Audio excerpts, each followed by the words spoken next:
வணக்கம். நாம இன்னைக்கு அக்னி அபிஷேகம் பத்தி கொஞ்சம் ஆழமா பேச போறோம். இது என்னன்னு நீங்க கொடுத்த வேத குறிப்புகளை வச்சு பார்க்கும்போது இது சாதாரண நெருப்பு இல்ல. ஆனா ஒரு பயங்கர சக்தி வாய்ந்த ஆன்மீக அனுபவம்னு புரியுது. இயேசுவே சொன்னார் இல்லையா, லூக்கா 12:49ல பூமியின் மேல் அக்கினியை போட வந்தேன்னு. அப்புறம் யோவான் ஸ்நானகன் கூட வரப்போகிறவர் பரிசுத்த ஆவியினாலும் அக்கினியினாலும் ஞானஸ்நானம் கொடுப்பாருன்னு லூக்கா 3:16ல சொன்னது இதோட முக்கியத்துவத்தை காட்டுது. நிச்சயமா. இது ஏதோ ஒரு எமோஷனல் ஃபீலிங் மட்டும் இல்ல.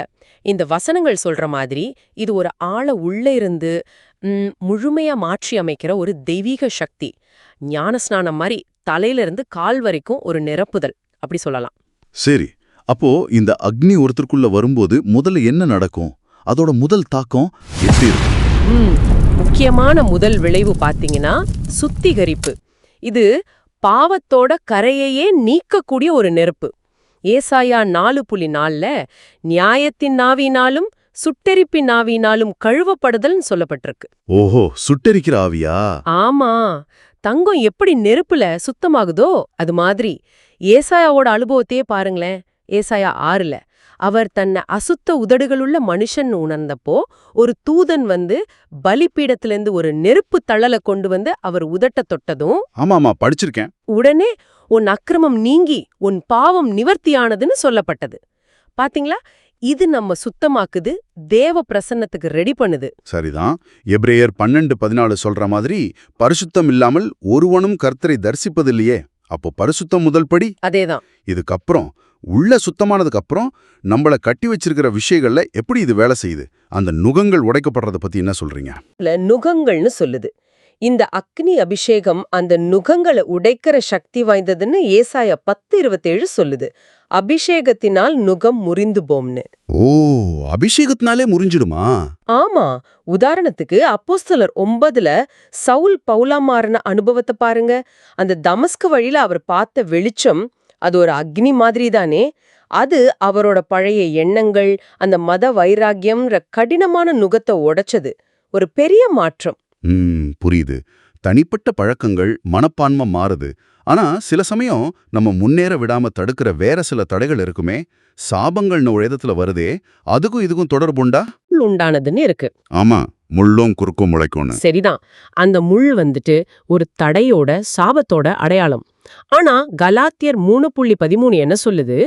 கிறிஸ்து நமக்காக சாபமாகி நியாயப்பிரமாணத்தின் சாபத்திற்கு நம்மை நீங்களாக்கி மீட்டு கொண்டார்னு. ஓஹோ, முடி வச்சத கூட மத்தேயு 27:29 அந்த சாபங்கள் அவர் ஏத்துக்கிட்டதுக்கு அடையாளமா பார்க்கலாம்.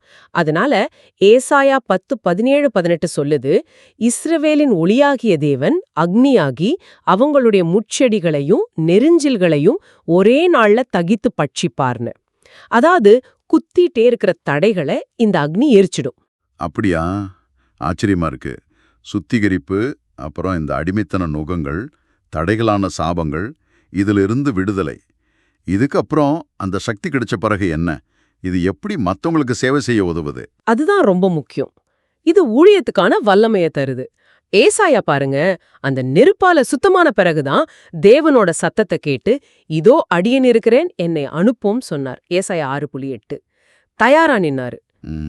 சரி, அதே மாதிரி பெந்தகோஸ்தே நாள்ல அப்போஸ்தலர் 2ல சீஷர்கள் மேல அக்னிமயமான நாவுகள் மாதிரி இறங்கினதும் என்ன ஆச்சு?